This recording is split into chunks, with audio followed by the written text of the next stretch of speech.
Hi guys, I'm Rajkumar. I am freelancer. Today பார்க்க போகிற videos என்னென்னு பார்த்தீங்க அப்படின்னா, நம்மளுடைய சப்ஸ்கிரைபருக்கு 1 வீக்குக்கு முன்னாடி ஓகேங்களா, இந்த டொமைனுக்கு நாம் பேக்லிங்க்ன்றது நம்ம பில்டு பண்ண ஒர்க்கை ஸ்டார்ட் பண்ணோம். சரிங்களா? தென் ரெகுலராக வாட்ச் பண்ணவங்களுக்கு தெரியும் இந்த டொமைன் என்ன அப்படின்றது. தென் டொமைனுக்கான யூஆர்எல் நீங்கள் இந்த இடத்த தெளிவாக பார்க்கும்போது தெரியும். சரிங்களா? ஸோ இந்த டொமைனுக்கு நம்ம கிட்டத்தட்ட 2000 பேக்லிங்ஸ் ஆர்டர்ஸ் எடுத்திருந்தோம். தென் 2 யூஆர்எல் 2 கீவேர்ட்ஸ் நமக்கு கொடுத்துருந்தாங்க. சரிங்களா? ஸோ இந்த வெப்சைட்டுக்கு நம்ம ஒர்க்கு ஸ்டார்ட் பண்ணும்போது ஆல்மோஸ்ட் பேக்லிங்ஸ் வைஸ் பார்த்தீங்கன்னா வெறும் 96 பேக்லிங்க் தான் இருந்தது. நம்ம ஆல்மோஸ்ட் இன்னும் 1 வீக்கு கம்ப்ளீட் ஆகலை. சரிங்களா? தென் ஆல்மோஸ்ட் ஒரு 5 டேஸ் தான் ஆகுது இன்னையோட. தென் 1300 பேக்லிங்க் இருந்தது ஆல்மோஸ்ட் அப்டேட் ஆகிடுது. ஆவரேஜாக ஒரு 60% மேலே அப்டேட் ஆகிடுச்சு. தென் ஒரு 2 டேஸில் ஆல்மோஸ்ட் அந்த 2000 பேக்லிங்க்ன்றதையும் அப்டேட் ஆகிடும். சரிங்களா? லிங்க்டு வெப்சைட்டில் ஆவரேஜ் பண்ணி 445 வெப்சைட் இது வரைக்கும் வந்திருக்கு. இது இன்னுமே வரும். ஓகேங்களா? தென் ஏகிராஃபில் ஆல்மோஸ்ட் பார்த்தீங்கன்னா 1300 பேக்லிங்க்ன்றது 5 டேஸில் ரொம்பவே ஃபாஸ்ட்டாக இன்டெக்ஸிங் ஆரம்பித்து நம்ம கொண்டு வந்திருக்கோம். தென் அதே போல் இங்கே உங்களுக்கு பார்க்கும்போது தெரியும். ஓகேங்களா? ஏன்னா யூசர்ஸ் கொடுத்த யூஆர்எலுக்கு தான் நம்ம ஆல்மோஸ்ட் நம்ம எல்லாமே ஒர்க் பண்ணி கொடுத்துருக்கோம். சரிங்களா? தென் நம்ம இது ஒர்க் பண்ணது மூலிமா கூகுளில் கரண்ட்டாக பர்ஃபார்மன்ஸ் பண்ணக்கூடிய கீவேர்ட்ஸும் நீங்கள் பார்க்கலாம். இந்த இடத்த தெரியுதுங்களா?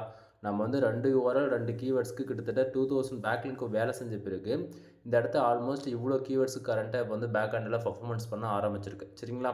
தென் டொமைன் யூஆர்எல் நீங்கள் பார்க்கலாம். ரெகுலராக வாட்ச் பண்ணவங்களுக்கு தெரியும். பேக்லிங் சர்வீஸ் பற்றி நீங்கள் ரெகுலராக வாட்ச் பண்ணுறீங்க நம்ம சேனல் அப்படின்னா கண்டிப்பாக இந்த டொமைன் நீங்கள் பார்த்துருப்பீங்க.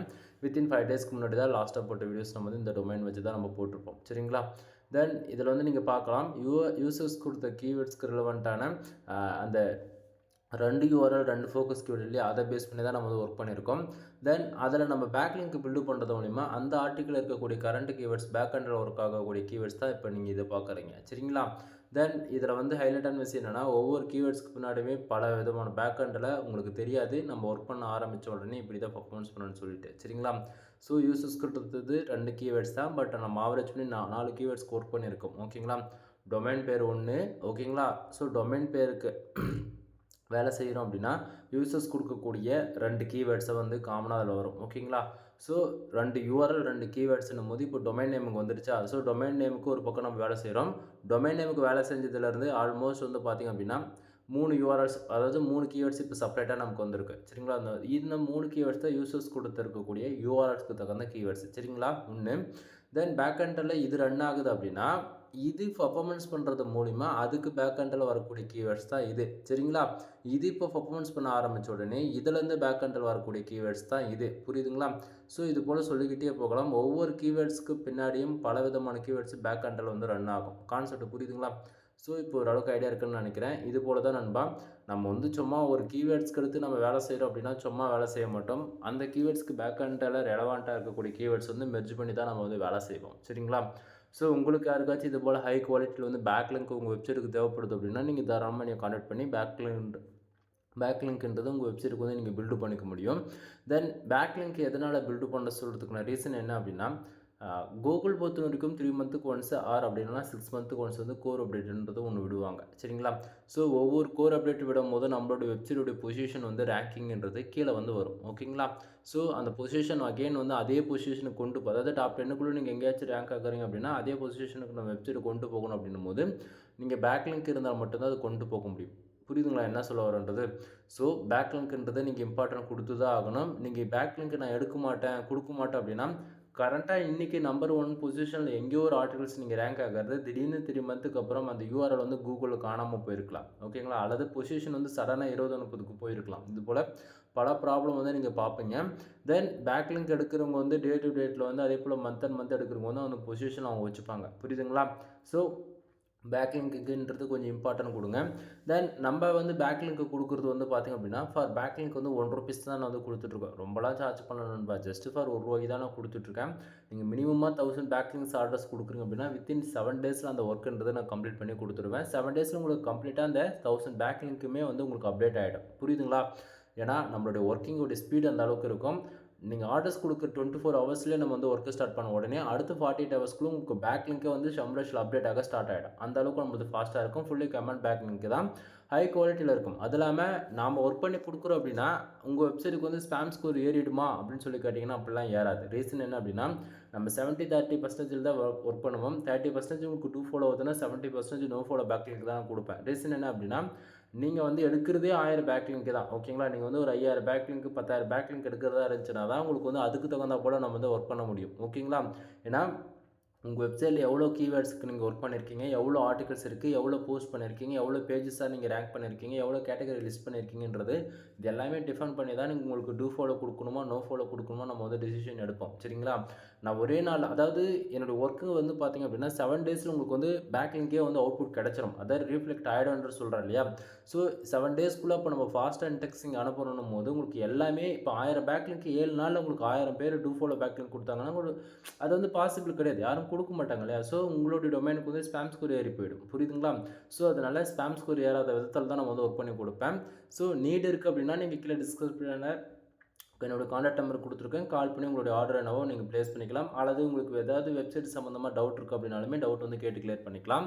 தென் உங்களுக்கு ஏகிராஃபில் வந்து உங்களுக்கு காமிச்சிட்டேன். ஓகேங்களா? ஸோ டொமைனுக்கான யூஆர்எல் இந்த இடத்த நீங்கள் தெளிவாக பார்க்க முடியும் இந்த இடத்த. சரிங்களா? ஏன்னா டொமைன் யூசர்ஸ் கொடுத்த டொமைனுக்கான யூஆர்எலுக்கு தான் நம்ம வந்து வேலை செஞ்சுருக்கோம். ஓகேவா? தென் இது வந்து மோஸ்ட்டில் பார்க்க போயாச்சு அப்படின்னா இந்த இடத்த வேறு இந்த ஆட் வேறு வந்துடுது சும்மா செக்.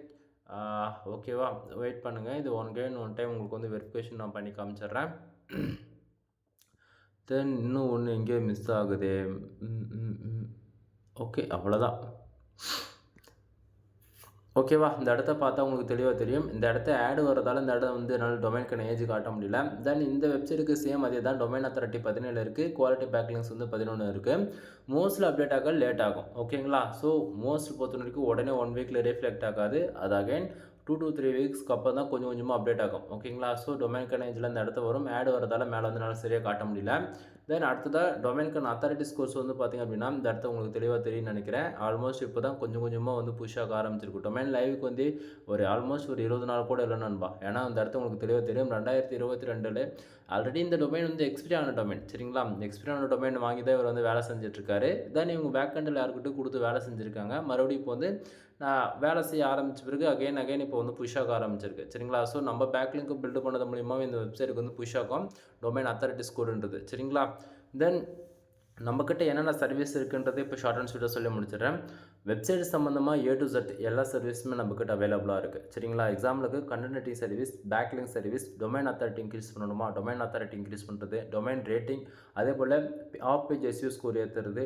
தென் அது போக வெப்சைட் வந்து ஃபுல் அண்ட் ஃபுல் ஆடிட்டிங் பார்த்து ப்ரீமியம் திங்ஸ் போட்டு கஸ்டமைஸ் பண்ணி கொடுக்குறது, on page SEO, off page SEO, technical SEO, white hat SEO, grey hat SEO and yellow hat SEO till end ஃபைனலே பிளாக் டாட் SEO முதல்ல கொண்டு நம்ம follow பண்ணி கொடுத்துட்ருக்கோம். இது போக வந்து பார்த்திங்கன்னா டெக்னிக்கலாக வந்து பார்க்க போயாச்சு அப்படின்னா நீங்கள் வந்து ஒரு டெவலப்பர் ஃபீல்டிலிருந்து நீங்கள் ஒரு வெப்சைட் பில்டு பண்ணோம் அப்படின்னா நார்மலாக பிளாகிங் வெப்சைட் இருந்தாலும் சரி அல்லது ஹூ காமர்ஸ், டிஜிட்டல் மார்க்கெட்டிங் அல்லது மோர் தென் எனிபடி. ஓகேங்களா? என்ன கேட்டகரியில் நீங்கள் வெப்சைட் நீடு இருக்குது பில்டு பண்ணணும் அப்படின்னாலும் பில்டு பண்ணி கொடுத்துட்ருக்கோம். அது பிளாகரில் நீங்கள் எனக்கு வந்து வெப்சைட் ஹோஸ்ட் பண்ணி கொடுக்க சொன்னாலும் சரி அல்லது உங்களுக்குன்னு ப்ரொஃபஷனலாக ஹோஸ்டிங் டொமைன் பிக் பண்ணி அதில் வேர்ட்பிரஸில் தான் எனக்கு ஒர்க் பண்ணி கொடுக்கணும் அப்படின்னாலுமே சரி பண்ணி கொடுத்துட்ருக்கோம். இல்லை கஸ்டமைஸ்டாக வந்து CSS, ஜாவா, பூட்ஸ்ட்ராப், பைத்தான் இதெல்லாம் யூஸ் பண்ணி கஸ்டமைஸ்டாக கோட் லெவலில் எனக்கு ஒர்க் பண்ணி கொடுங்க அப்படின்னாலுமே அதுவுமே வந்து நம்ம பண்ணி கொடுத்துட்ருக்கோம். சரிங்களா? தென் இங்கே நம்மக்கிட்ட பேசிக்காக 3 பேக்கேஜ் நம்ம வந்து வச்சுருக்கோம். 7,000 ரூபாய், 15,000 ரூபா அண்ட் 25,000 ரூபா. 3 பேக்கேஜில் உங்களுடைய ரெக்குவயர்மெண்ட்டு பொறுத்து உங்களுடைய பேக்கேஜோடைய ப்ரைஸ் வந்து சேஞ்சஸ் ஆகலாம். தென் இந்த 7,000 ரூபா பேக்கேஜ்ன்றது வந்து பார்த்திங்க அப்படின்னா நான் வந்து ஓனாக ரிஸ்க் எடுத்து கற்றுக்கிறேன். பட் ஆனால் எனக்கு ஒரே ஒரு வெப்சைட் மட்டும் ஹோஸ்டிங் டொமைன் வாங்கி எனக்கு வந்து ஜஸ்ட் ஃபார் வேர்ட்பிரஸ் வந்து இன்ஸ்டால் பண்ணி கொடுத்துருங்க ப்ரீமியம் தீம்ஸ் போட்டு அப்படின்றவங்களுக்கு இந்த 7,000 ரூபா பேக்கேஜ். அதே இந்த 15,000 ரூபா பேக்கேஜ்ன்றது வந்து பார்த்திங்க அப்படின்னா நீங்கள் வந்து அதாவது ஃபுல் அண்ட் ஃபுல் நான் உங்களுக்கு கற்றுக் கொடுப்பேன். ஹோஸ்டிங்னா என்ன, டொமைன்னா என்ன, எதுக்காக நம்ம அதை வாங்குகிறோம், எதுக்காக வேர்ட்பிரஸ் இன்ஸ்டால் பண்ணுறோம், எப்படி on page, off page and technical SEO follow பண்ணுறது, நம்மளுடைய காம்படிட்டர் யார், நம்மளுடைய கீவேர்ட்ஸில் என்ன கீவேர்ட்ஸில் ஒர்க் பண்ணால் எப்படி ரிசல்ட் எதிர்பார்க்கலாம், தென் அப்படின்றது ஸ்க்ராட்ச்லேருந்து டில் எண்ட் வரைக்கும் என்னுடைய ஃபுல் சப்போர்ட்டில் நீங்கள் வந்து கைட் செய்யப்பட்டு நீங்கள் வருவீங்க. 25,000 பேக்கேஜ்ன்றது நீங்கள் அந்த பர்டிகுலர் அமௌண்ட்டில் உங்களால் கூகுள் ஆட்சன்ஸ் மானிட்டேஷன் அக்கௌண்ட்டே காசு கொடுத்து வாங்க முடியும். அப்படி இல்லைனா நீங்கள் எந்த டொமைன் கொடுக்குறீங்களோ அந்த டொமைனுக்கு நான் ஒர்க் பண்ணி உங்களுக்கு மானிட்டேஷன்றது ஒன்று வாங்கி கொடுப்பேன். ஓகேங்களா? ஸோ இது போல் சொல்லிக்கிட்டே போகலாம். அதுவே நீங்கள் வந்து ஒரு அமேசான் மாதிரி அதாவது அமேசான் வேண்டாம், அஃபிலியேட் வெப்சைட் வேணும் அப்படின்னா அஃபிலியேட் மாதிரி உங்களுக்கு பண்ணி தருவேன். அப்படிலாம் ஹூ காமர்ஸ் வேணும் அப்படின்னா அதுக்கெல்லாம் பேமெண்ட் கிட் வேலை ஆக்டிவேட் பண்ணாலே அதுக்கெல்லாம் வந்து மினிமம் 35,000 வரைக்கும் சார்ஜ் பண்ணுவேன். ஓகேங்களா? தென் யூஸருடைய ரெக்குவயர்மெண்ட்டை பொறுத்து ப்ரைஸுமே வந்து இன்க்ரீஸ் ஆகும். ஓகேங்களா? தென் மறுபடியும் சொல்கிறது என்னென்னா நம்ம வெப்சைட் அதாவது உங்களோட வெப்சைட்டுக்கு ப்ரீமியமாக வந்து கூகுளில் ரேங்க் பண்ணணும். ஓகேங்களா? ஸோ அதுக்கு வந்து உங்களுக்கு வந்து பேக்லிங்க் சர்வீஸ் தேவைப்படும் அப்படின்னா மினிமமாக 1000 பேக்லிங்க்ஸ் வந்து நீங்கள் ஆர்டர்ஸ் கொடுத்து செக் பண்ணிக்கலாம். 1000 பேக்லிங்க்ஸ் ஜஸ்ட் ஃபார் ₹1000 ஃபார் ஒன்லி 7 டேஸில் உங்களுக்கு அப்டேட்டுமே ஆகிடும். ஓகேவா? தென் மறுபடியும் சொல்கிறது என்ன அப்படின்னா கரண்ட் ரேட்டிங் சர்வீஸில் இருக்குல்ல, இதெல்லாம் நான் சொல்கிறது எல்லாத்தையும் பற்றியுமே நம்ம சேனல் வீடியோஸ் இருக்குது. ஒன் டைம் வந்து செக் பண்ணி பாருங்கள். ஏதாச்சும் டவுட் இருக்குது அப்படின்னா கீழே டிஸ்கிரிப்ஷன் வந்து கான்டாக்ட் நம்பர் கொடுத்துருக்கேன். டேரெக்டாக நீங்கள் வந்து கால் பண்ணி உங்களுக்கு டவுட் வேணால் டவுட் வந்து கிளியர் பண்ணிக்கோ. இல்லை ஏதாச்சும் பெய்டு சர்வீஸ் நீட் இருக்குது அப்படின்னா நீங்கள் அதுக்கப்புறம் கால் பண்ணி உங்களுக்கு இன்னுமே டவுட் எதனா கிளாரிஃபிகேஷன் தேவைப்படுது அப்படின்னா நீங்கள் கேட்டுட்டு அதுக்கப்புறமாட்டுக்காக கூட நீங்கள் ஆர்டர்ஸ் வந்து கொடுக்குறதா இருந்தால் தாராளமாக வந்து கொடுக்கலாம். ஓகேங்களா? எனிவே தேங்க்யூ ஃபார் வாட்சிங். ப்ளீஸ் சப்ஸ்கிரைப் நண்பா.